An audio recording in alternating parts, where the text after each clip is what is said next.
Devontae Smith. What if the Eagles just went back to the well at Alabama wide receivers? Let's take a look at Jameson Williams. Now, Olave might be the safe, reliable, high floor guy. He's like getting,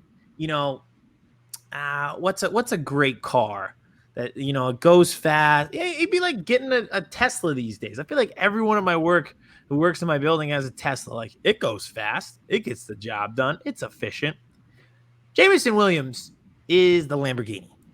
Jameson Williams is the Ferrari. This is the electric, whoa, I can't believe human beings are that fast guy. Yeah, this is the guy the Eagles need, like the speed guy. This guy the guy they swung on 9 times last year, and maybe got one in Quez Watkins, but also not really. Yeah, I believe that Daniel Jeremiah described Quez Watkins as a speedboat in a river full of canoes. That would apply to Jameson Williams pretty well. So he's got next level speed. We've brought this up on the podcast multiple times when referring to some of the wide receivers in the NFL right now, turning 6-yard games into 60-yard gains on one single play. That's kind of what you get out of Jameson Williams. You're seeing some deep shots early in these on the film. You'll see that a lot. He can beat the corners and get over the top with his speed. But a lot of these, he just takes it. Like this one right here is the perfect example across the middle of the field, and all of a sudden he's past the entire Georgia defense. Not a deep shot, but he turned that in from a 15-yard gain into a touchdown. But he's got great feet, great movement. You see it here, these strides again, getting past touchdown. And all of a sudden, you're at the 40-yard line. You're like, all right, just push him out of bounds, and then it turns into a touchdown. He's a return specialist as well. Don't know if you'd utilize that for him in the NFL, depending on how you feel about him and his value. But he had a few games where he had multiple returns for touchdowns. He's just like got that Tyreek Hill breakaway speed, and he just kind of slid perfectly into that role at Alabama that they had for Jalen Waddle, where it was like, all right, we've got other guys. Your job is to just beat everybody. Just blow past people with your speed, and that's exactly what he did. Anything you've got on him? Because I've got a few points with him that are just kind of his projection in the NFL. Bryce Young. No receiver in this class has more yards or touchdowns on throws 30-plus yards down the field. So he's 544 yards. This was in 2021, just in 2021. 544 yards and 7 touchdowns on throws 30 yards down the field. Also says a lot about Bryce Young, but yes. Yeah, keep some of these highlights in your brain if you're watching on YouTube of Bryce Young throwing these deep shots to Jameson Williams, because we will be back watching this film again next year for somebody different. Yeah, because there's a lot of quarterbacks that aren't even throwing the ball 30 yards down the field. Mm-hmm. And not to name names, we're giving everybody a fair shot. This is another guy. That doesn't mean plays that went for 30 yards. That means the ball was in the air for 30 yards. For 30 yards, yes. Yeah.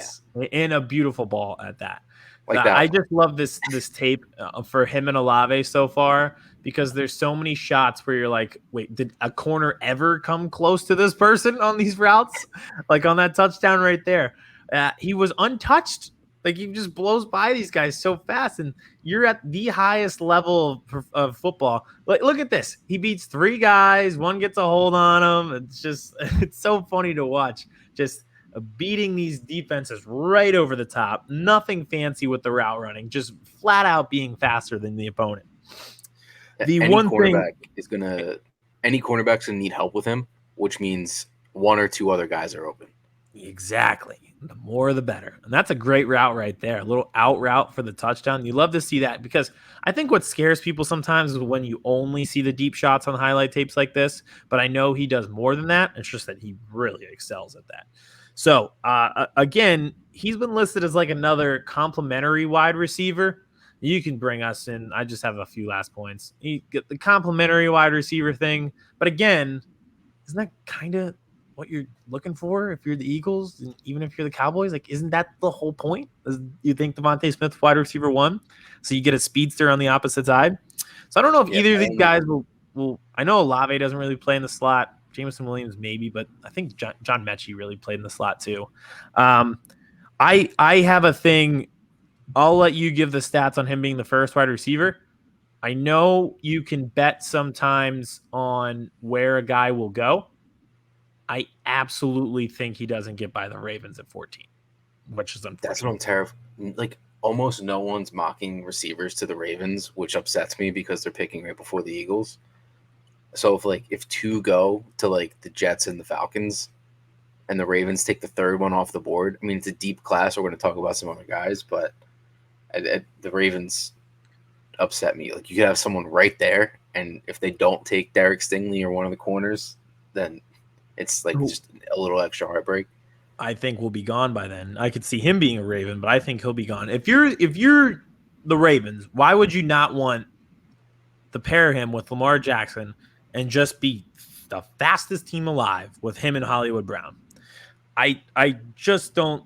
I think the Eagles, it's good to say this now, I think they trade up from 15 and then trade down from 18 to recoup whatever they needed to trade up from 15. That is the beauty of having two picks. You can go one way or the other.